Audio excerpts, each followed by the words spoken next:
وقت زو حزي زبصحو زبلس كل زي وساوسياو نفسي بهوت كنبريو حساها أزيوم كيبصحيو زمايات زيكات ويمو اتمايات بحري كتعيو توحي زابزات وزبل دما كله بهوت كنبريو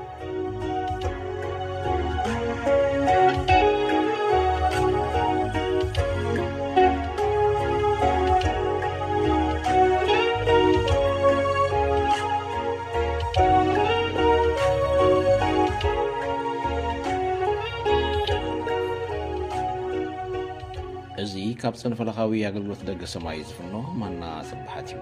علامه زعيوزي ناملاخ زبك حزبي نمدلاو نكل سب بكريستوس ملو غير كامؤمن ناكل كريستوس منا صنيو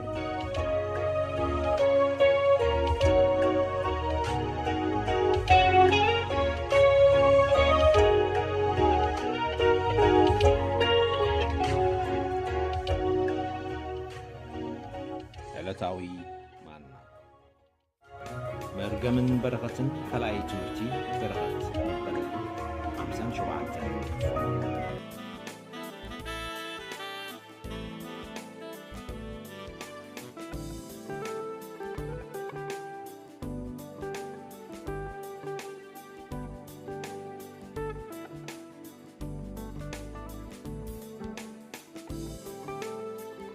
وانجيل ماتيوس معرف اسران حموشتن فقدي 34 شعو اتنبوس ابيمانو نزلو يبلوم اتم نايبوي بروحات نعو كم مسرات علم تدارولكم منستي رسول شعو اتنبوس ابيمانو نزلو يبلوم اتم نايبوي بروحات نعو تخام مسرات علم تدالولكم من قستي ورسول آمين آمين آمين يسوس كريستوس ويتايو سبحات نعم لاخ يكون ازي مبل عسرت حدا كفلي تمرتنايو ابزي مبل عسرت حدا خفال تمرتنا من يوم اتم بروخات وي ان من يوم اتم بروخات زبل مهروينا خنملش زي كابتي حزنات نحنا من يبروخ وين من يبروخات زبل حتو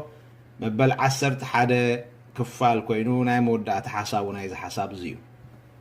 أبزي مزازن وي مأسر حساب زدما أبتناي مودات غزي زبهال ديني اتناي مودات غزي قال فردي كي وهاب كلو زبهال ناي مودات قال كوينو نرخبو أي ناي بركت دقيمة خبلكم ازي حجي انمهارو انرئيو زلنا حسب ابتمود داتا كل مدراوي نجر ابي يزبل زلهو ابمود داتا كل مدراوي نجر سبات عم مدرس انحم قزي زازيموم عم مفتس امتا مدراوي نجروم مشقور كل مدراوي نجر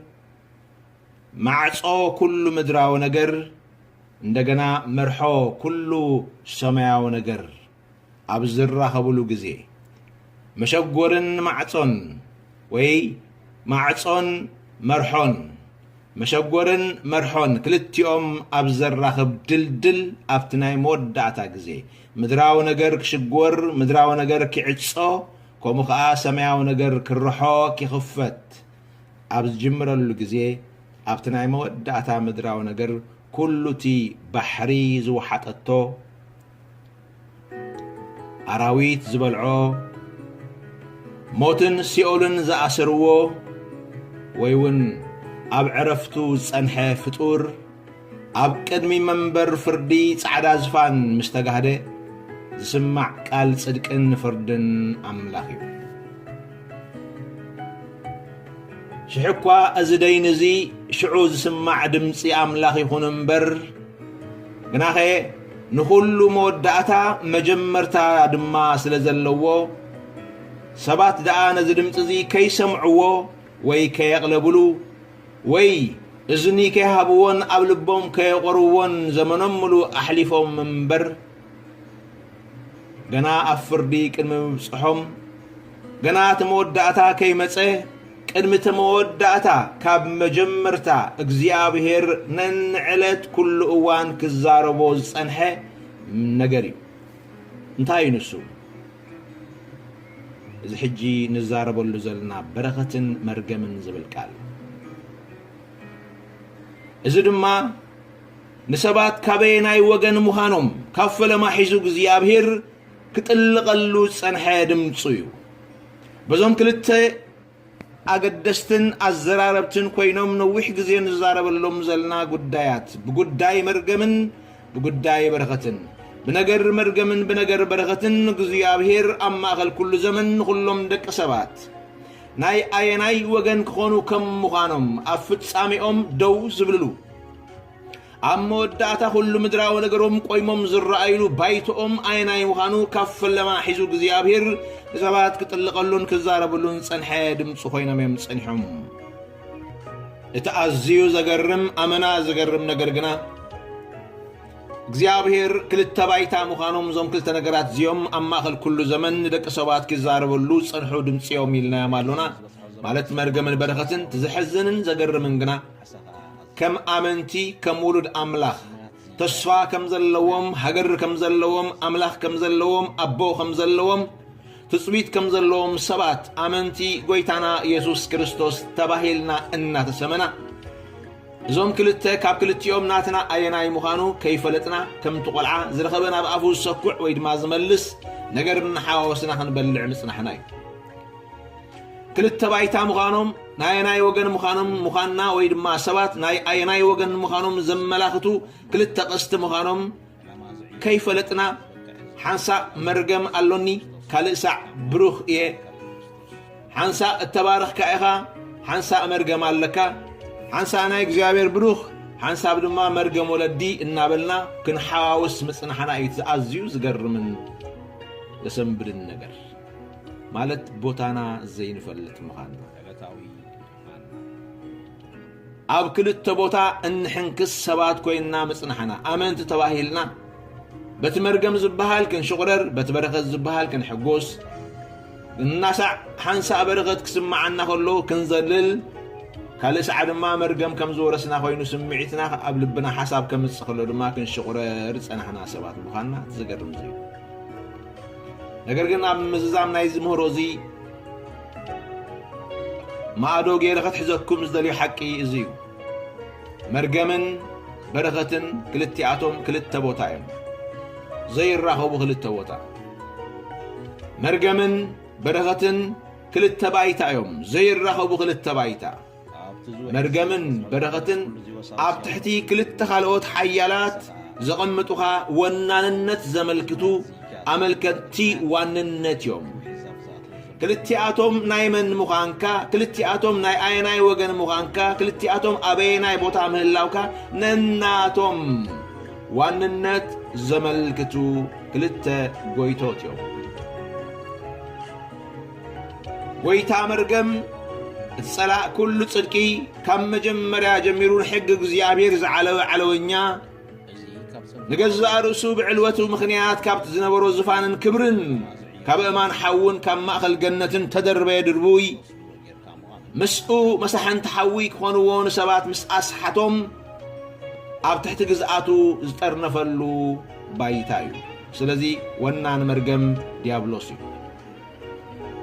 በረኸት ድማ ዋንነቱ ናይ እግዚአብሔር እዩ ወናን በረኸት ብሩኽ እግዚአብሔር በይኑ እዩ ስብሓት ንዘለዓለም ንስሙ ይኹን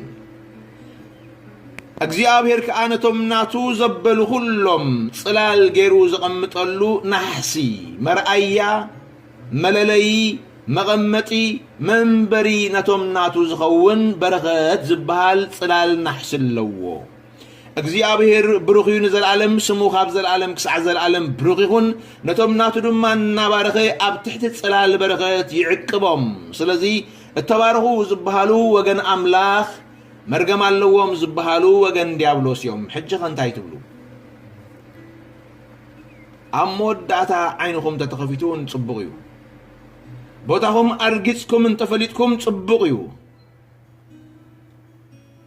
ብዘይማት መገዲ ቦታይ እዚኣ ኢልኩም ብዓውታ ክትእውጁ ክትክእሉ كساب حجي كسكفكم زي كونه هلولو ويدما صلاي زنافسو نفاس حصوت كشقركمن ميوق كبلكم صنح دما توبا دحر دغيملكمو فصم سغات زي بلي كوينه بوتاي ايكونن مرغم صلال نحسي برغت املاخ د امبر ونانيي اغزيابير د امبر شيطان ايونني بفراه ناي صلاي حساباتو دما اي بوتاي ايناتين توبا مرغم ايناتين لكم فصيمكم مس مرغم لومي كتفاتحو اوجالو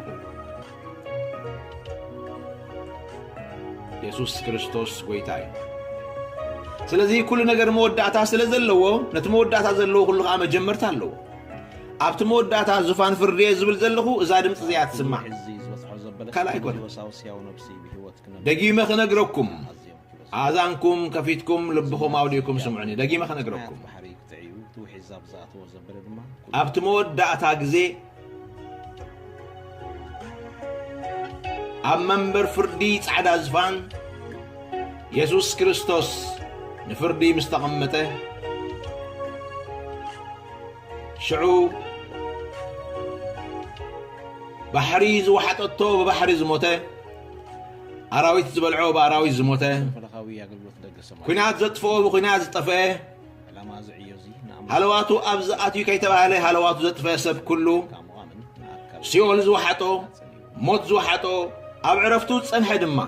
ኩሎም ደቂ ሰባት ካብ መጀመርያ ፍጥረት ዓለም ሒዞም ዝነበሩ ካብ ኣዳም ክሳዕታ መወዳታ መንበር ፍርዲ ጻዕዳ ዝፋን እትገሃደላ ግዜ ዝጸንሑ ሰባት ብሙሉኦም ኣብ ቅድሚ መንበር ፍርዲ ኢየሱስ ክርስቶስ ክገሃድ እዮም ኣብዛ ምግሃድ ኩሉ ፍጥረት እቲ ናይ መወዳእታ ማዕጾ ናይቲ ኣብ ምድሪ ዝጸንሕዎ ዘመናት እተዓጹን ትዛዝምን ቃል ፍርዲ እታ ናይ መጀመርታ መርሖ ሰማያዊ ህይወት ወይ ድማ መርሖ ዘለዓለማዊ ፍርዲ እትጅምር ቃል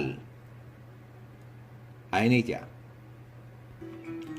እታ ናይ መወዳእታን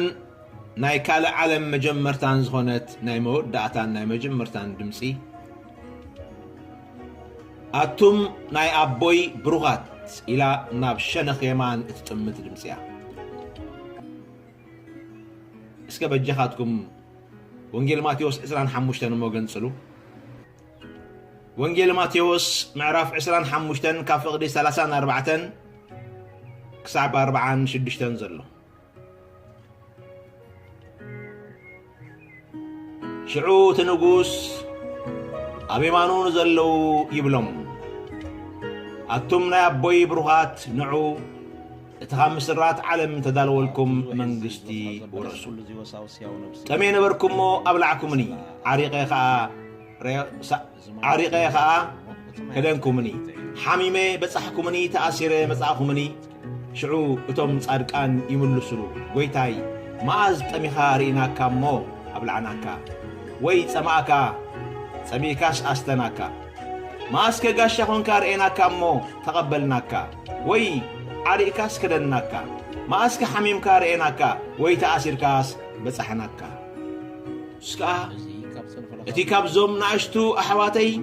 ንሓደ ዝገበርኩምሉ ንኣይ ከም ዝገበርኩምለይ ብሓቂ ይብለኩም ኣለኹ ኢሉ ይመልሰሎም ድሕርዚ ኣብ ጸጋሙ ንዘለዉ ይብሎም ኣቱም ርጉማት ካባይ ይርሓቑ ናብቲ ንሰይጣንን መላእኽቱን ተዳለወ ናይ ዘለዓለም ሓዊ ጠምየ ነበርኩሞ ኣይብላዕኩምንን ጸሚኤ ኣየስተኹምንን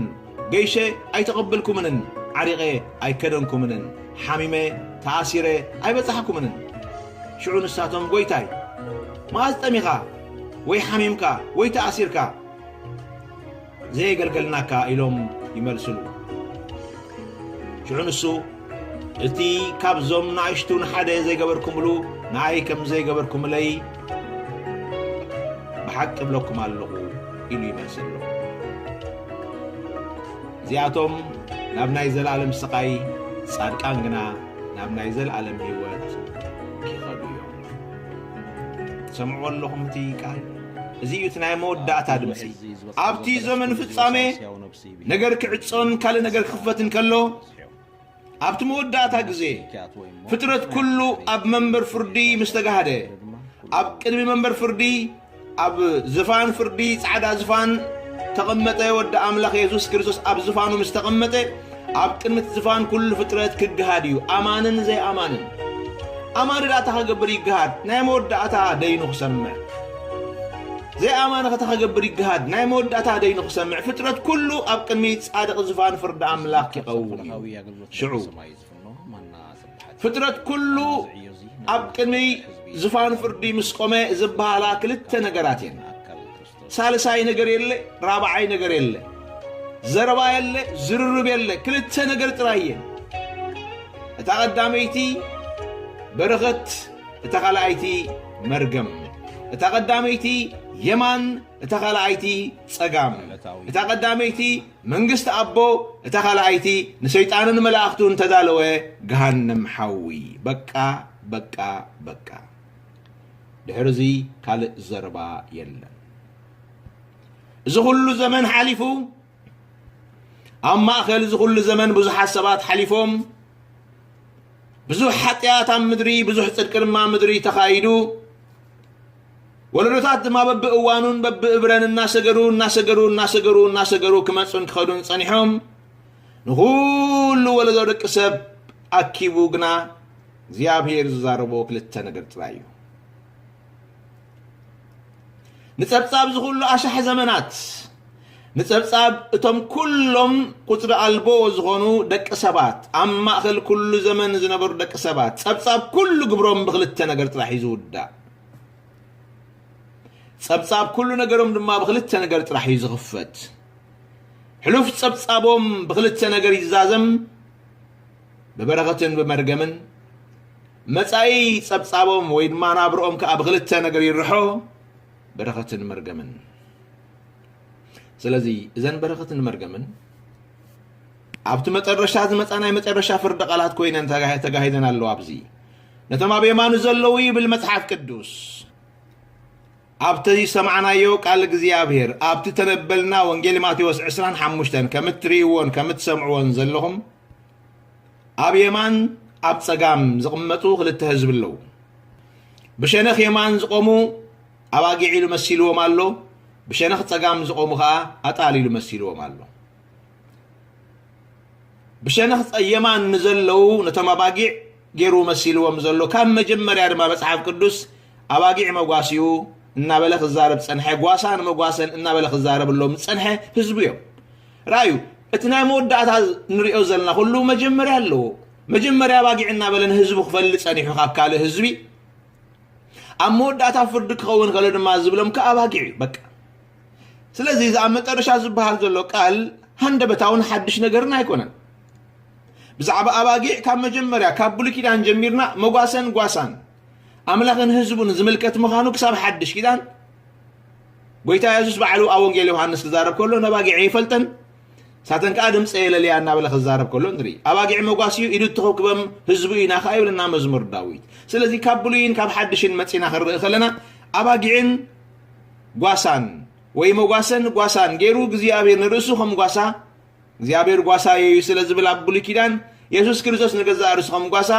أنا حيوا قواسا إلو بعلو نغزا أرسو لتصوعي نهزبو دما أواقعنا بلخ الزارب اللوم صنيح سلازي إذا تمجمر يكون كله أمتر رشتام الزمن فرد دما الزارب اللو بزعب أواقعي بشينا خطا قام نزلو دما أطال سلازي خلتا دنب فليلو كومو دما أمود داتا زبلوم إذن كلتا قلات حزونا بستطعيفان زلوا قدم زنباب كلكم نتم بيما نزلو أتم بروخات ناي أبوي وي ناي أبوي بروخات يبلوم بروخات زبل قال تتقيمون له برغات زبل قال مالتش بروخ برغات بسقام نزلو دما انتا يبلوم رقومات سلازي رأيو مرقمن برغات زبل أخلتين ببطئن أمت رشان رين مبارت كل شعك الدناقركم صنحي مرقم لك ازولكم عقلقالي مرقم لكم بعلهم رئيسهم تحاسبوا مخنن رئيسها موكاس ፍጹም ጌጋ ምዃኑ ራእዩ እንታይ ማለት እዩ እንድሕር መርገም ኣለኒ ኢልካ ተሓስብ ፀኒሕካ ኾንካ ክሳብ ሕጂ ፈፂምካ ምስ መርገም ክትፋታሕት ናይ መወዳእታ ቃል ክነግረካ ኣብ ፀጋም ኢኻ ዘለኻ ምስ ተናጣል እትቁፀር ሰብ ኢኻ ኣብ መወዳእታ ድማ ምስ ናብቲ ንሰይጣንን ንመላእኽቱን ተዳለወ ገሃነም ሓዊ ኪዱ ክትበሃል ኢኻ እዩ ዘስምዕ መርገም ንዘለዎ እሞ ንስኻ ውሉድ ኣምላኽ ኮንካ እዚ ድምፂ ዝንዓኻ ይግባእ ድዩ መልስኻ ክሰምዕ ولد أملاخك مرقم على نيلك خسج أنت داونك مسات على دي وجن تحبر الله تا مرقم نتقال يا خو تبهال نباقي عيت بهال نيا مرقم أبصقام دي خازن لخان السخا هزب أملاخ أبي مانكم زقومي الزارب سلزي أبصقام نزلو رقمات يبلو مبلالو السخا أبصقام دي خازن لخا أي فال أبي مان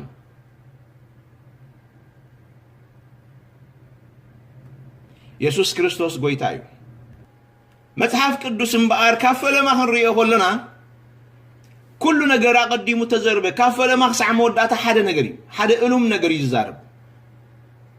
يسوس كريستوس قويتايو مزمور 45 فقد تشعته حدا قال كنجربكم ام مزمور 45 فقد تشعته اوالد نجستات ام ماكلتن كبرات انستغاين يبلمو اتا نجستي يبل بوركي اوفير تسلما أبي مانكا تقوم الله يزبل هاللويا تانقست منيا مرعات تنقص مرعات تجنشل سلزي تانقستي مرعات تجنشل إكليشيا محبر يسوع كريستوس بوركي أوفير تسليما هاللويا بخبر ورك زبو تخدينا لبست كلان صدق مدحان لبيسا كم تب مرعة تسلمت بآخر تسلم مرعون مرعة كوينا أبي مان أملاها يتقوم يسوع كريستوس أبي تقمت له أبي مان أملاخ ما حبروها أبي تقمت أبي مان يسوع كريستوس نتمرعويا أبي مان يتقوم بزوج زي مرعوتي كم مرعو قلو كدان مس أسرو إتا مرعات متسخلا بوتا يتفلتني بس أقام تسنحمو دحرم تاوك الكيدان أبي مانتي مرعوي أخذ كون زقبا بزحاتي قاقيو بس زمتطو خمي لا تغير متحف قدسا وقدقن تانقستي نقسنت مستقبلت زود مستقبلت مرعات نقص مسكونت هاللويا بوركي أوفير تسليما أبي مان كاتقوم يزبل أبي مان ياتقوم سلازي كم محبر يسوع كريستوس كم نقستي مس كريستوس كم تنقس محبر بوتاخي محبر يسوع كريستوس أبي مان أملاخ مبر أبصقامي كونن مخنياتو صقام سفرات سفرا فردي سفرا مرقميو نتما أبصقام زلو رقمات يبلوم نتما أبي مان زلو ما بروغاتنا بوي يبلوم أبي بوتاخا تاسب حوي حتى يا أبي بوتاخي بارزي أرجيت الزاربكم زلهو مرجم على كان زبلكا فتسيمكا تسق متان كتبلو كمتي باولوس تمنى بيدو تقلتل مسبلت تسق أبيلنا بحاوز دربيو فتسوم إذا خمزة مسألة دمتي يترف كل وقت تسمعون زي قبا أكاس لزغني تسق أبيل كان بحاوز كاخد دربيو سفراي أي سفراءات ألن سفراي أي تسقامن سفراي يمانيو أنا مستانقستي زنقس مستنقس زنقس مرعات تجنشر سلزغنكو أبيمان أملاخ يزقوم بر أب سقامي قومني سقام زقومو نتاليو سقام زقومو نرقماتيو سقام زقومو ناب سيطانن ملاختون تدارولو جهنم حوز غدو سباتيو أنا جن بوتاي يمانيو بوتاي جهنم سلزي كونه بوتاي منقستو جزيابير بوتاي يمان أملاخ بوتاي مسكرتوس منقاس بوتاي دما ولد أملاخ كون كان زلالم مس أملاخ مخان نا أملاخ موراس سلزغني يماني بوتاي كتب لغت كلول لكم كم أخلاص سبات سبحاتنا أملاخ يخون يسوع كريستوس قويتايو زغال زي أبغ زي فرد خدم متيو جناينا أخومن أطال زبل أيناتكمن سقام زبل أيناتكمن نسيطان الملأختون أب تدالو إسات حاو خيلو زبل دمسي أين أخومنيو أين أخومن أيناتكمنيو نسغاتكم أبيمان أملاخ التقومو أبيمان تنقوس التقومو مستانقستي كمتانقستي مستنقوس التقومو نتنقوس نأملاخ التورسوو نكريستوس كأموارس تقومكم التقومو سفر أيمان مستنا باقي أمبر أطال أيسمكم منيو سغاتكم ما باقي تغنشليهم أباقي حياوي قواسايهم سلزي ناخاتكم برغة تنبر كم مجمريا مرقما يتبهالن أمود داتا دما بروغاتنا يابو يتبهالو لأمبر رقمات كيلو خباير حقو أي تبهالون يخم تما حبر انت رحقا كريستوس نمن مويتو بزلا تما حبر انتحا كيلو تباهيلات سقوك كوينا كريستوس نمن تاي مويتو قرب حسب عبلوسكي نمن تاي مويتو موتن تنسان يسوس كريستوس صوتا قول عديو فريو خريز بالصحفة بيك آتيو سلازي نسخاتكم فرمدحان يسوس كريستوس فرت أمام مسكلو فرت سعرو يهم نسخاتكم هاللويا أنا نسخاتكم من فرت سعر مسكل قويتانا يسوس سلازونا عشان قايدو أملاخ سبقوا سعرلو سعرون سامون أي دربنيو حدا خبانات سامون سعرون دخامون زدربي ولا حدا يلن سلازي أملاخ دما بسعر موت مسكل ودو يسوس كريستوس أي وازنيو نسخي أنا نبرتوينا سلازي برغت ምልክት ዋንነት ይለኩም ኣለኹ ናይ ኣምላኽ ምዃንካ ወገን ኣምላኽ ምዃንካ ወገንነትካ ኣበይ ምዃኑ ዘነጽር ስለ ዝኾነ ኣጸቢካ ፍለጦ ስኻ ወገንካ ወገን የማን ኢኻ ወገን ኣምላኽ ኢኻ ንስኺ ወገንኪ ወገን ኣምላኽ ኢኺ የማናይ ሸነኽ ስፍራኺ ስብሓት ንኣምላኽ ይኹን ኢየሱስ ክርስቶስ ጎይታ እዩ ኢየሱስ ክርስቶስ ጎይታ እዩ ስለ ዝምባር ቦታኻ የማን እዩ ንስኻ በጊዕ እምበር ጤላ ኣይኮንካን ቦታኺ የማን እዩ ንስኺ በጊዕ እምበር ጤላ ኣይኮንክን ናይ መጨረሻ ፍርዲ ንኣኺ ድማ ንኣኻ እውን ናይ ኣቦይ ብሩኽ ናይ ኣቦይ ብርኽቲ ዝብል እዩ እዚ ከዓ ምልክት ኢለኩም ኣለኹ በረኸት ምልክት እዩ ምልክት እንታይ እዩ ምልክት ዋንነት ናይ ኣምላኽ ናይ ኣቦይ ብሩኽ ስለ ዝብል ዘሎ ናይ ኣቦይ ብሩኻት ይብል ስለ ዘሎ ናይ ኣምላኽ ምዃንካ ምልክትካ እዩ በረኸት ገንዘብ ምብዛሕ ኣይኮነን ኣቐዲመ ነጊረኩም እየ ብዙሕ ሻዕ ተዛሪበ ኣለኹ ብሩርን ወርቅን ምድላብ ኣይኮነን ከምኡ ዝገብሩን ማዕለያ ዘይብሉ ብሩርን ወርቅን ሃብትን ዘለዎም ሰባት ኣብ ምድሪ ኣለው ኣብ መጨረሻ ግና ኣጣል ክበሃል እዮም ኣቶም ርጉማት ክበሃል እዮም ካባይ ረሓቑ ክበሃል እዮም ምክንያቱ ብዘይ ክርስቶስ ዘሎ ዝኾነ ይኹን ፍጥረት ኣብ ሸነኽ ፀጋም ክቐውም እዩ ክርስቶስ ኢየሱስ ዘይብሉ ዝኾነ ይኹን ሃይማኖት ዘለዎ ዝኾነ ይኹን ፍልጠት ዘለዎ ዝኾነ ይኹን ክእለት ዘለዎ ኣብ ምድሪ ንብዙሓት ሰባት ጠቒሙ እዩ ዝበሃል ይኹን ዝኾነ ይኹን ሰብ ክርስቶስ ስለ ዘይብሉ ጥራይ ኣብ የማን ኣይቀውምን እዩ ኣበይዳ ቦትኡ ፀጋም እዩ ምልክት ዋንነት ኢለኩም ኣለኹ ምልክት ዋንነት ፀጋም ድማ ናብቲ ንሰይጣንን ንመላእኽቱን እተዳለወ እሳት ሓዊ ቃላይ ሓዊ ኪዱ ክበሃል እዮም ስለዚ ዋንነቶም መን ማለት እዩ ፀላኢ ዲያብሎስ እዩ ስለዚ ክልቲኡ ነገር ኣብ መናፂረ ክነግረኩም ብሸነኽ ፀጋም ኣብ ፅሑፍኩም ማለት እየ ብሸነኽ የማን ድማ ፅሑፍ ኣቐምጡ መታን ኩሉ ሻዕ ክዝክርዎ ሸነኽ ፀጋም ዘሎ ኣጣል ኢልኩም ኣብ ላዕሊ ፀሓፍሉ ሸነኽ የማን ድማ ኣባጊዕ ኢልኩም ፀሓፍሉ ድሕሪኡ ሓደ ኢልኩም ቀፅሉ ብሸነኽ ፀጋም ክትጅምሩ ከለኹም ነተን ኣጣል እንታይ ዝበሃል ወይ እንታይ ምልክተን መርገም ምልክተን እዩ ስለዚ መርገም ምልክት ዋንነት ሰይጣን እዩ ኢልኩም ፀሓፉ ኣብ ትሕቲ እተን ኣጣል ዝብል ተፃሒፈን ዘለዋ ወይ ተመልኪቱ ዘሎ ቃል መርገም ኣሎ ስለዚ መርገም ምልክት እንታይ እዩ መርገም ምልክት ዋንነት ሰይጣን እዩ እቶም ተረጉሙ ዘበሉ ናብቲ ንሰይጣንን ንመላእኽቱን ተዳለወ ቃላይ ሓዊዮም ኪዱ ክበሃሉ ቦትኦም ንሱ እዩ ዋናኦም ንሱ ስለ ዝኾነ ካብ መጀመርያ ወንጌል ተነጊርዎም ካብ መጀመርያ ወዲ ኣምላኽ ሂወቱ ኣሕሊፍ ሂብዎም ምእንቲ ምድሓኖም ሞይቱ እቲ ምድሓን ንኩሉ ሰብ ተዋሂቡ ብሸነኽ ኣምላኽ ኣድልዎ ብዘይብሉ መልክዕ ብዘይ ሌላን ጉሌላን ኩሉ ፍጥረት ክድሕን እዩ ክርስቶስ ኣብ መስቀል ሞይቱ ክሳዕ መወዳእታ ዕድመ ወይ ዕምሪ ሰብ ኣብ ምድሪ ከዓ እግዚኣብሔር ንንስሓ ዝኸውን ግዜ ለቂቡ እግዚኣብሔር ንሰብ ይፅበዮ ኣብ ዝኾነ ይኹን ክሊ ዕድመ ዘሎ ሰብ ኣብቲ ናብ ኣምላኽ ክመፅእ ዝወስነሉ ሰዓት መጠረሽትኡ ይውስን መጠረሽታኡ ድማ እንታይ እዩ ወይ ናይ ዘለዓለም ሂወት ወይ ድማ በዝጀመሮ መገዲ ናይ ዘለዓለም ሞት በንስሓ ናብ ኣምላኽ ምስ ተመልሰ ቦታ ይቕይር ዋንነት ይቕይር ናብ ኣባጊዕ ወይ ደንባ ኣባጊዕ ይኣቱ ዋንኡ ሕያዋይ ጓሳ ይኸውን ሽሙ ከዓ መለለዩ ታርጋ ናቱ ከዓ በረኸት ይበሃል ሃሌሉያ መድሓን ኢየሱስ ምስ ተቐበለ እቶም ነዚ መድሓን እዚ ኣምላኽ ዝመኸረሎም ምኽሪ ዘለዓለም ዘይተቐበሉ ሰባት ድማ መፍለይ ቁፅሮም ታርግኦም መርገም ይበሃል ዋንኦም ዲያብሎስ ይበሃል ቦትኦም ከዓ ቃላይ ሓዊ ይበሃል ስለዚ ክልተ ደንበ እዩ ባር ብፀጋም ታጭሕፍኩም ኣለኹም ኣጣሊልኩም ኣለኹም ትሕቲኡ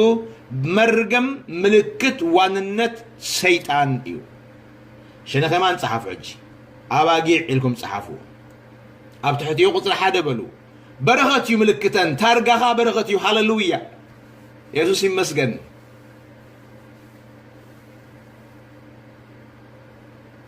ታርጋኻ ምልክት መንነትካ በረኸት እዩ ማካይን ታርጋ ኣለወን ብሽክለታ ታርጋ ኣለወን ቁፅሪ ገዛኻ ድማ መፍለይ ቁፅሪ ኣለዎ ተመዝገበሉ ቁፅሪ ኩሉ ምልክት መፍለይ ኣለዎ ንኣኻ ድማ ምልክት ቁፅርኻ ሃሌሉያ ምልክት ታርጋኻ ሃሌሉያ ምልክት ዋንነትካ በረኸት እዩ ዋናኻ በረኸት እምበኣር ምልክት ዋንነት መን እዩ ምልክት ዋንነት እግዚኣብሔር እዩ ምልክት ዋንነት ትኩሉ ዝኽእል ኣምላኽ እዩ ምልክት ዋንነት እትብሩኽ ኣምላኽ እዩ መን በረኸት ስለዚ በረኸት ዝብል ኣብ ግንባርካ ተጠቂዕካ እንተደሃሊ ንስኻ ናይቲ ኩሉ ዝኽእል ኣምላኽ ኢኻ ማለት እዩ ንስኻ ናይቲ ብሩኽ ኣምላኽ ኢኻ ማሕደርካ ናብቲ ተዳሊልካ ዘሎ نايزل عالم هيوت نايزل عالم برغت هاللويا زي قارص وحزي هيوتن زل عالم نتن مس أملاخن ملاختم كتنبر اتوز بلي سلازي ما حدركا سمايو أتامين دخ سمعكم سبحاتنا أملاخهم حساب እግዚአብሔር ምኽረ አምላኽ ዝርድኦ ሰብ ስቂሉ ክሰማዕ ይግብኦን እዩ ንእግዚአብሔር መላሽ ክቦ ይግባዩ ስለዚ ንስኻ እየ ዝብል ዘለኹ መንነትካ እየ ዝዛረብ ዘለኹ ሃሌሉያ ናትካ አይደንቲቲ ናትካ መንነት በአምላኽ በክርስቶስ ዘለካ መንነትካ እዚ እዩ ታርጋኻ እዚ እዩ ቦታኻ እዚ እዩ መንነትካ እዚ እዩ ዋንነትካ ድማ እዚ ዋናኻ እግዚአብሔር እዩ ዋና እግዚአብሔር እስክበሉ ሁሉም እግዚአብሔር ሽሙ ለዘላለም ተመስገን ይሁን ጎይታዬ እግዚአብሔር እዩ አምላኬ እግዚአብሔር እዩ ንጉሴ እግዚአብሔር እዩ መን እትብሩኽ አምላኽ ስለዚህ ዋንነተይ ትብሩኽ አምላኽ ስለዝኾነ ናይ ትብሩኽ አምላኽ ዘይበረኸት እንታይ ክኸውን ግባእ ሽሙን መፀውዒውን መፍለዩን ዋላ ሓንቲ ስለዚህ ናይ ትብሩኽ አምላኽ ስለዝኾንካ ንስኻ ድማ ብሩኽ ኢኻ ካልኣይ ነጥቢ ናብ ፀጋም ክንከይድና ናብ ተናጣል መርገም ኢልኩም ፀሓፉ ሕጅኻ ملكت رستي ديابلوسيو نرستها ملكتو أبو سفرة أطال تداها الليها مرقميو مرقم زبل دما نايمن تاي ملكت يرئيكا رستها ملكت رستي نايمن رست مخانكا نايمن طريت مخانكا نايمن جنزب مخانكا يرئيكا مالتي قدمي لكم يرئي قطر لو خل أبايتنا سلازي تاقطري أبتي كتمام محدارت مزقبتيا جزاي قطر لوا جزاها قطر لوا جزاها قطر لوا سلازي تاقطرتي أب بشي ما يتمزقب على جزاي سلازي غنات رستها دما قطر لوا سلازي نايتنات على رستي قطرن مرقم زبل كوينو واننت نايت رستي نايمن يترستي يملك التمرقم زبل مبار نايتي جبار كفو ناي ديابلوس مغنياتو مرقم نات سلازي غنات رستي ديابلوس يبهالو جزين مغطاب نبتي شينا خيمان كنسجر نبتنا باقي أبتنا باقي ما برغت زبل ملكت الله برغت ملكت رستي أملاخ يبلو هاللويا برغت ملكت رست أملاخ كم تمرقم ملكت رست ديابلوس زغنة برغت كأ ملكت رست أملاخ سلازي أنا برغت أمبر مرقم زبل ملكت يا بالليل مغنياتو رست أملاخ قدك زيابير هزبيو سلازي يعقوب ما كفل رستي سلازي بالكالك زيابير هاللويا سبحاتنا أملاخون قدك زيابير منيو هزبو السخا قدك زيابير يخا بتصحيتي زيابير يخا يعقوب كفل رستو سلازي نسخا كفل رست أملاخ يخا كفل رست أملاخ نسخ سلازي برغت زبل ملكت رست أملاخ يو ناي أملاخ رست مخانكا أملاخ كا رستخا مخانو زرئي ملكت يو سالساي نتبي نابشان هتساقام نابتال نغيد أتال مرقم زبل ملكت سالساي ملكت اللون ازي سالساي ملكت لما مفلي دوب وغن ديابلوس وغن شيطان وغن موت مخانوم يملكت مخنيات ابتا مطرشتا ناي فرد غزي انتاي قبلهم نتماب صقام زلو نابتي نديابلوسن وي كان شيطانن نملاختون تدالوه جهنم حوي كيلو يزبل سلازي مرقم ملكت مفلي دوب حنصات وغن ديابلوس مخانكاي فريتكا كيف فلتكا فتيغا كيف تخا كريستوس سلازي تقبلكا ابزو وغن تسريعك لها أم مدرخ لها أي فلت أكانيو مغنياتو حدر لك ولود اللوغا سرح لك جنزب لك تبلع تستي تعطو توصي تعنا لك كم كل سب من البات كاب كالوت قال علز بلا من نبابرو سلازي ازي الزناقعك معشاو هبت عالم مبلو مسحاف قدس بمعشاو هبت عالم تعشيهم تهملهم زمنهم كيريو بوت راعيروم زنبرو سبات بزحات يوم إذا مع الشباب تعلم كودا مخانو علمك تحلف يا فتوتك أسل زبل قال أملاخ علمك تحلف مخانا فتوتك حلف مخانو هابتهم كحلف مخانو طعامهم كحلف مخانو صبح سقوم حدا زي حمد كبلعو مخانو يرسعوا سبات وانا نبزو حابت مخانو كرسع نبر يا نبر خبها المخانو يرسعوا نفلتوكو يمزرسعوا دحرز كله صبصاب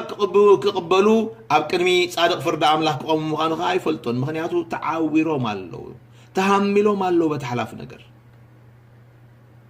ابز غزي يفلطو ايفلطو ክርስቶስ ኢየሱስ ስለዚህ ተቀበሉ ሓደ ምልክት አለው መርገም ዝብል ምልክት እዚ ድማ ወናንነት ወይ ከአዶብ መፍለይ ናይ ጸላይ مخانم እዩ ናብቲ የማን ከሰግር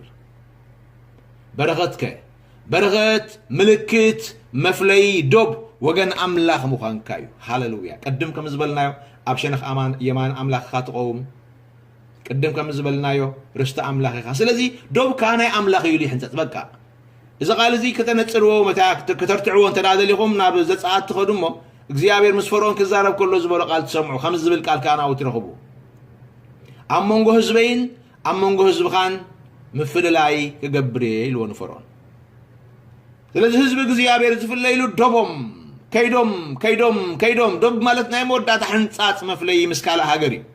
ስለዚህ ምስካለ መንግስቲ ምስካለ ሃገር ምስካለ ህዝቢ ምስካለ ወናንነት እንፈላለየሉ ዶብና በረኸት እዩ እቶም ናይ ኣምላኽ ዘይኮኑ ተንከስ ኢሎም ነዚ ስግር እዚ ክሰግርዎ ይክእልዮም በሪኽ ከኣትዎ ይክእልዮም ናይ ኣምላኽ ከይኮንካ ናብ በረኸት ምእታው ኣይከኣልን ኣብ ወንጌል ሉቃስ ምዕራፍ 16 ክትሪኦ ከለኹም ድማ ኣባኻትኩም ዘለዉ ናባና ከይመፁ ይብል ተቓል ኣባና ዘለዉ ድማ ናባኻትኩም ከይከዱ ኣብ መንጎና ዓብይ ጋግ ተገይርዎ ኣሎ ዝብል ቃል ተጻሒፉ ትነብቡ ኣብ መንጎ መንን ኣብ መንጎ አብርሃምን አልዓዛርን ዘለዎ ቦታን ኣብ መንጎ ሃብታም ሰብኣይ ኣብ ሲኦል ስቀይሉ ዝነበረ ቦታን ኣብ መንጎ ሲኦልን ኣብ መንጎ ገነትን ኣብ መንጎ ገሃነም እሳትን ኣብ መንጎ መንግስቲ እግዚአብሔርን ኣብ መንጎ ዲያብሎስን ኣብ መንጎ ኣምላኽን ዘሎ ፍልሊ ልክዕ ብኡ መጠን መፍለይ ሽሙ መርገምን በረኸትን ዝበሃል እዩ ስለዚ ክንዱ እዩ ዝረሓቕ በረኸትን መርገምን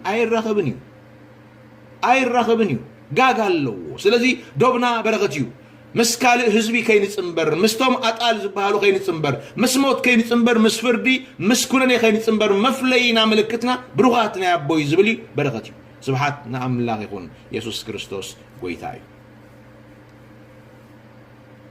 قصيلنا ناب صقام كنملس نابتناي مرغم سفرا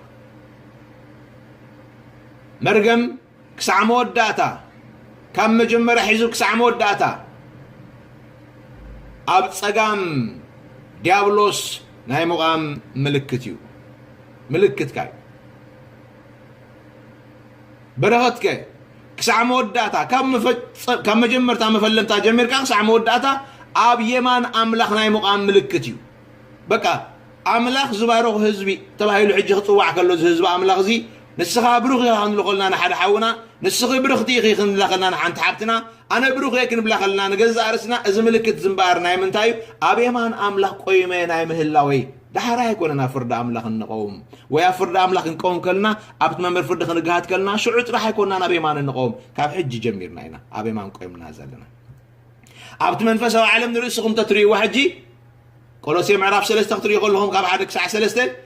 ኣብ ክርስቶስ ኣቲኹም ኣለኹም ይብለኩም መጽሓፍ ቅዱስ ክርስቶስ ከኣበይ ኣሎ ኣብ የማን ኣምላኽ ተቐሚጡ ኣሎ ብለና መጽሓፍ ቅዱስ ስለዚ ክርስቶስ ኣብ የማን ኣምላኽ ተቐሚጡ እንተዳሃልዩ ኣነ ኸ ኣብ ክርስቶስ ኣብ ውሽጡ ኣትየ እንተዳሃልየ ኣብ የማን ኣምላኽ ከም ዘለኹ መጽሓፍ ቅዱስ ዝነግረኒ ምስ ሞትካ ይብልኒ ሕጂ ብሂወት ከለኹ ሞትኩም ኢኹም ሂወትኩም ምስ ክርስቶስ ኣብ የማን ኣምላኽ ተሰዊራ ኣላ ብለና መጽሓፍ ቅዱስ ስለዚ ኣነ ብስ ክርስቶስ ኮይነ ኣብ የማን ኣምላኽ ኣለኹ ስለዚ ምልክት ኣብ የማን ኣምላኽ ምህላወይ በረኸት እዩ ኢየሱስ ይመስገን ክንቅጽል ምስቲ ግዜና ክንከይድ ናብቲ ጸጋማይ ሸነኽ ክንምለስ ናብቲ ኣጣል ዘለዎ ስፍራ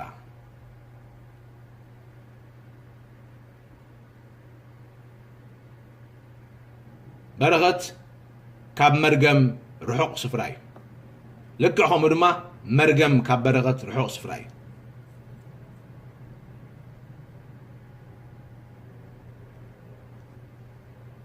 መርገም ስፍራ ካልኣይ ሞት እዩ መርገም ስፍራ ፍርዲ እዩ መርገም ስፍራ ኩነኔ እዩ ሰለስተ ነገር ይሓቢረኩም ዘለኹ ቀዳማይ ኣብዛ ሓሳብ እዚኣ ማለት እዩ መርገም ስፍራ ካልኣይ ሞት እዩ መርገም ስፍራ ፍርዲ እዩ መርገም ስፍራ ኩነኔ እዩ ናብቲ ሸነኽ የማን ኣብተን ኣባጊዕ እንተኸይድና በረኸት ዝብል ምልክት ኣለዎን በረኸት ካብ ካልኣይ ሞት ናፃ ኣብቲ ካልኣይ ሞት ዘየእቱ እንታይ ዳ ቀዳማይ ትንሳኤ ዝውንን እዩ ኣብቲ ቀዳማይ ትንሳኤ ዕድል ዘለዎ ኢልና ኣብ ዝሓለፈ እዋን ተማሂርና ነርና ቅዱስን ብፁዕን እዩ ሃሌሉያ ስለዚ መርገም ስፍራ ቅዱሳን የቕሬታ በረኸት ስፍራ ቅዱሳን በረኸት ስፍራ ብፁዓን እዩ ኣብ ካልኣይ ሞት ስለ ዘይኣቱ ኣብ ቀዳማይ ትንሳኤ ዕድል ረኽቡ ስለዚ በረኸት ምልክት ቀዳማይ ትንሳኤ እዩ ሃሌሉያ እቶም ናይ ኣምላኽ ወገን ዝኾኑ እቶም ኣብ የማን ኣምላኽ ዝቆሙ ኣብ መጨረሽታ ቅድሚ ትፍርድቲ ቅድሚ 1000 ዓመት መንግስቲ ቅድሚ ናይ መከራ ዘመን ኣብቲ ቦታቲ ኣብ የማን ኣምላኽ ክቆሙ ናይ ምዃኖም ምልክቶም ቀዳማይ ትንሳኤ ዕድል ይወሃቦም ስለዚ በረኸት ምልክት ቀዳማይ ትንሳኤ እዩ ከምቲ መርገም ምልክት ካልኣይ ሞት ዝኾነ በረኸት ከዓ ምልክት ቀዳማይ ትንሳኤ እዩ በረኸት ካብ ፍርዲ ናፃ ፍርዲ ክጋሃድ ይፅባሕ ንጎ ኣብ መንበር ፍርዲ ክርስቶስ ክንቀወም ኢና ኢሉ መጽሓፍ ቅዱስ በረኸት እንድሕር ወሪስካ ሃሊኻ ግን ኣብቲ መንበር ፍርዲ ክርስቶስ ምስ ቆምኩ እንታይ ኮን ክኸውን ይፍርደ ኢልካ ዘይተወድአን ዘይተበየነን ፍርዲ ድሓር ከም ዝፍረድ ፍርዲ ኮንካ ኣብ ቤት ፍርዲ እንታይ ከም ዝበሃል ዳኛ ከም ዘይትፈልጦ እሞ ከም እትሻቐል ብሻቐሎት ትነብሮ ናብራ ዘይኮነ ዛጊት ፍርድኻ ተወዲዩ እቲ ብይን ክትሰምዕ ጥራይኻ ትቀውም ዘለኻ ረኣይዎ ተቓል ካብቲ ንጉስ ከይወፀን ከሎ ቶም ሰባት ግን ዛጊት ኣብ የማን እዮም ጠጠው ኢሎም ዘለዉ ስለዚ ኣብ የማን ደው ምባልካ ካብቶም ኣብ ፀጋም ዘለዉ ተፈሊኻ ምህላውካ ቅድሚ ትቓል ፍርዲ እዩ እዚ ንባዕሉ ምልክት ናጽነትካ እዩ ምልክት ሓርነትካ እዩ ምልክት ውልድነትካ እዩ ሃሌሉያ ስለዚ ንሕና ኣብ የማን ኣምላኽ ንቀውም ምዃንና ካብ ሕጂ ካብ ፈልጥና ኣብ ፍርዲ ክንቀውም ኢና እቲ ናይ መወዳእታ ቃል ክንሰምዖ ፍርዲ ማለት ሰባት ዝመስሎም ኩነኔ እዩ ዝመስሎም ግን ፍርዲ ማለት ኩነኔ ማለት ኣይኮነን ፍርዲ ማለት ነቲ ዝኹነን ክትኩንን ነቲ ዝጸድቕ ከተጽድቕ ነቲ ዝእሰር ክትኣስር ነቲ ዝፍታሕ ድማ ክትፈትሕ እትቕመጠሉ ናይ መወዳእታ ደይኒ እትበሉ ቃል እዩ ደይኒ ማለት እዩ ድንነት እትህበሉ ቦታ እዩ ቦታ ፍርዲ ዳ እምበር ኩሉ ሻብ ኣሉታዊ ናብ ቤት ማእሰርቲ እቶ ንዘለዓለም ድማ ዕድመ ይፍታሕኻ ዝበሃል ቤት ማእሰርቲ እቶ ኣብ ገሃነም ኪድ ዝብል ቃል ጥራይ ኣየስምዕኒ ፍርዲ ዝብል ቃል ፍርዲ ዝብል ቃል ይፍረደልካ ይፍረደልካ ማለት ንዓኻ ፍትሒ ይወፃልካ ይፍረደካ ኻ ክንብል ከለና ንዓኻ ኩነኔ ይመፀካ ስለዚ ነቶም ኣብ ፀጋም ዘለዉ ይፍረዶም ነቶም ኣብ የማን ዘለዉ ድማ ይፍረደሎም ዛጊት ተነጊርዎም ፀንሐ ናይ መጀመርያ ነገሮም እዩ ስለዚ ሓርነት ምክንያቱ ነቶም ብክርስቶስ ኢየሱስ ዘለዉ ኩነኔ ይብሎምን ስለ ዝብል ቃል ኣምላኽ እዚ ከዓ ገና ሕጂ መሬት ከልና ሰማዕናዮን ንፈልጦን ቃል ስለ ዝኾነ ኩነኔ ከም ዘይብልና ካብ ሕጂና ንፈልጥ ኣብ ምድሪ ከለና ኢና ንፈልጥ ስለዚ ክንከይድ ከልና ኣብ ቅድሚ ፍርዲት ናይ መጨረሽታ ፀብፃብ ክንሰምዖ ዳይና ንቀውም እምበር ምናልባት ኣብ ዝብል ባይታ እንቆመሉ ስፍራ ኣይኮነን ስለዚ እምበኣር በረኸት ምልክት ሓርነት እዩ በረኸት ምልክት ኩነኔ ኣልቦነት እዩ ምልክት ናጽነት እዩ እዚ ምልክትና ስለዚ ብክርስቶስ ተባሪኸ ክንብል ከልና ብክርስቶስ ካብ መርገም ሓራ ወፅየ ማለትና እዩ ብክርስቶስ ተባሪኸ ክንብል ከልና ብክርስቶስ ኩነኔ የብለይን ማለትና እዩ ኣነ ብሩኽ ክንብል ከለና ፍርዲ ኣይምልከተንን እዩ ካብ ፍርዲ ናፃ ወፅየ ማለትና እዩ ስብሓት ንኣምላኽ ይኹን ኢየሱስ ክርስቶስ ጎይታ እዩ ስለዚ ንስኻ እዚ ምልክት ዘለካ ምልክትካ በረኸት እዩ እዚ ኣብ መጨረሽታ ኩሎም ደቂ ሰባት ኣብ መንበር ፍርዲ ምስ ቆሙ ዝዝረብ ቃል እኳ ተኾነ ገና ካብ ፈለማ ካብ መጀመርያ ግን ሕጂ ምድሪ ከልና ንለማመዶን ንፈልጦን ዘለና እዩ ቦታና ዝሰርዓና ንመዓራረየሉ ንስርዓሉ ዘለና መስርዕና እዩ መስርዕና መስርዕ በረኸት እዩ ኣብ መስርዕ መርገም የሉናን መወዳእታና ስለ ንፈልጦ እግዚኣብሔር ሽሙ ንዘለዓለም ብሩኽ ይኹን ኢየሱስ ክርስቶስ ጎይታ እዩ ንስኻ ብሩኽ ኢኻ ስፍራኻ የማን ኣምላኽ እዩ ንስኺ ብርኽቲ ኢኺ ስፍራኸ የማን ኣምላኽ እዩ ካብ ጸልማት ናብ ብርሃን ስለ ዝሰገርካ ካብ ሞት ናብ ህይወት ስለ ዝሰገርካ ብዘይ ኣምላኽ ካብ ምዃን ውሉድ ኣምላኽ ናብ ምዃን ስለ ዝሰገርካ ንስኻ ብሩኽ ኢኻ ንስኻ ምስተን ኣባጊዑ ዳ እምበር ምስ ኣጣል እትፅምበር ሰብ ኣይኮንካን መወዳእታ ፍርድኻ ፍሉጥ እዩ ናይ ኣቦይ ብሩኽ እዩ ምክንያቱ ብሩኽ እግዚኣብሔር እዩ ምልክት ዋንነት ኣምላኽ ድማ ንስኻ ብሩኽ ምዃንካ እዩ ብኣብነታት ጌርና ኣብ ዝቕፅል ምህሮ ነዚ ሓሳብ እዚ ክንቅፅሎ ኢና ኣይተወደአን ትምህሮ ስብሓት ንኣምላኽ ኹን ንሎሚ ግን ኣብዚ ከኣኽለና እዩ ንስኻትኩም ብሩኻት ኢኹም ንብዙሕ በረኸት ኩኑ ኢየሱስ ክርስቶስ ጎይታ እዩ